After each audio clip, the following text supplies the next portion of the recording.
ایران کے حق میں دعا کرنے والے اور غائبانہ نماز جنازہ پڑھنے والے اور جو لوگ دعا نہیں کر رہے ان کو دائرہ اسلام سے خارج کرنے والے اور ان کو گالیاں اور ان پر تنقید کرنے والے لوگوں، جب شام میں ظلم کی داستانیں لکھی جا رہی تھی، جب بشار الاسد جیسے قصاب کی حکومت کے زیر سایہ خون بہہ رہا تھا، اور جب امجد یوسف جیسے لوگ جو انسانیت سے عاری تھے، جیسے کردار انسانیت کی تذلیل کو ویڈیوز کی شکل میں دنیا کے سامنے لا رہے تھے، ایک دن میں 288 لوگوں کا قتل، یہ انسانیت کا قتل نہیں تھا؟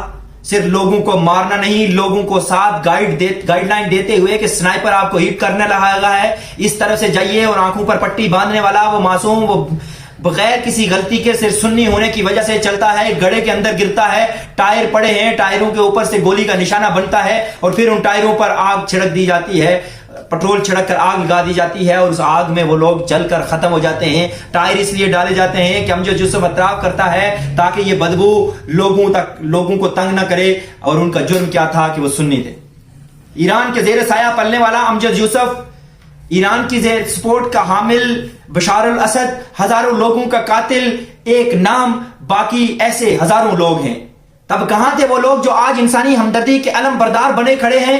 یہ وہ سوال ہے جس سے فرار ممکن نہیں۔ امجد یوسف جیسے افراد پر لگنے والے الزامات کہ لوگوں کو قتل کیا گیا، جلایا گیا، اور ان مظلوموں کی تشہیر تک کی گئی، اور ان سب کے سائے ابھی تک ختم نہیں ہوئے۔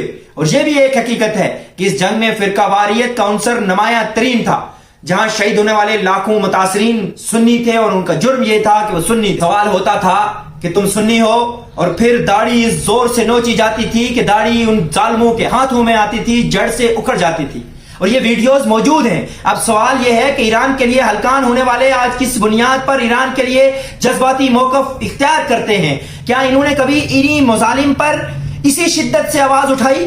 کیا شام میں بہنے والا خون نہیں تھا؟ کیا صدام کو لگنے والے مزائل نہ تھے؟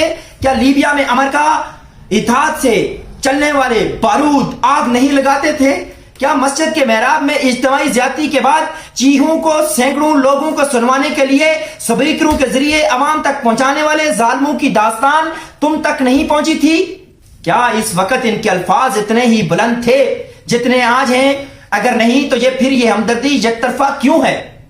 اس کا جواب یہ ہے کہ کیونکہ یہ بیانیہ بنایا گیا، یہ مظلوم شو کیے گئے، یہ مظلوم ثابت کیے گئے، اس لیے عام آدمی سمجھے بغیر اس بیانیے کی بینٹ چڑھ گیا۔